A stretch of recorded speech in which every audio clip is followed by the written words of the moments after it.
so much. And yes, indeed, we are watching closely what the cartels are doing on social media. It is a point of concern.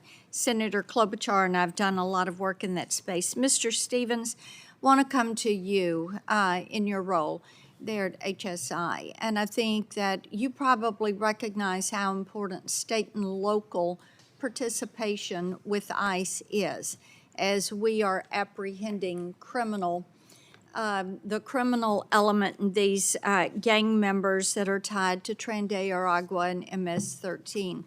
One of the things I've worked on for the last several years is the CLEAR Act, which that legislation would codify the 287G program and thereby enabling local and state partners to more easily work with, with ICE. And I know you started out as a state police officer. Talk a little bit about the importance of having that state and local participation with ICE as we do these apprehensions. Thank you for your question, ma'am.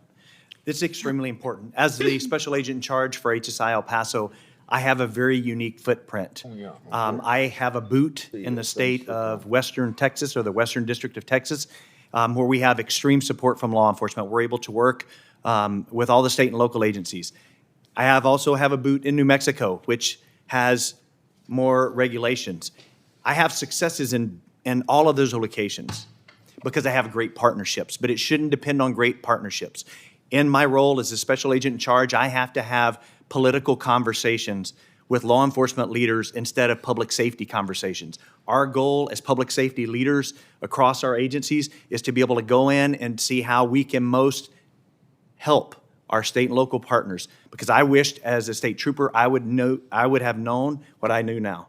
And so for me, having that ability to have those conversations without putting my state and local partners in a bad position with their mayors or city councils or governors, that's extremely important. So codifying 287G would simplify that process. Yes, ma'am. Thank you for that.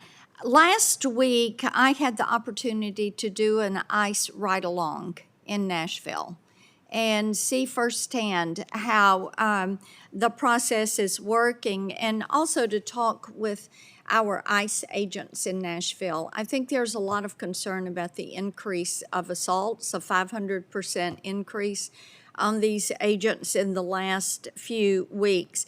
One of the things we've done in response to the mayor of Nashville and his office that doxed our federal law enforcement officers, ICE and HSI, as they were conducting some of these raids. They've apprehended 554 illegal aliens, criminal illegal aliens, since May.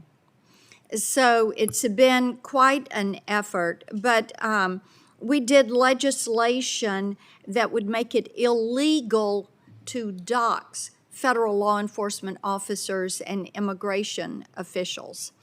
And we're surprised that that had not been done, and so we have legislation with committee right now that would do that. I wish that I could hear very quickly from each of you, just 10 seconds or so, about how these efforts to dox law enforcement, including our ICE officers, ultimately jeopardize their safety, security, and their families. So, Mr. Stevens, I'll start with you. Thank you, ma'am. I've experienced that with one of my own employees who was photographed during an operation. It was put out on Instagram, and the individual that had posted that had indicated that the community needs to remind him where he came from and where he was. And so for me, that's extremely, extremely important. My employee felt such threat from that he completely changed his appearance to be able to protect his family when he's off duty and out in the community with them. Thank you. Mr. Perez? Thank you, ma'am. Yes, that would be significant, any type of legislation to prevent that. It's a significant threat. The doxing poses a tremendous vulnerability. Just to highlight one example we're currently dealing with, an agent is being threatened with photos The problem is exacerbated by social media, by technology that allows them to maybe quickly identify somebody through a photo. But in this doxing incident, the agent is being threatened, but also with pictures of his children, to back down on the operations that are ongoing at the fear of doxing or potentially some type of threats towards his family. So a significant threat that we're concerned with, ma'am. My time has expired. Mr. Allen, quickly, anything to add? Yes, ma'am. I would say doxing is clearly an attempt by others to keep law enforcement from doing their jobs through the threat of exposure, through the threat of violence, and putting people's families out for public scrutiny. Thank you. Yield back.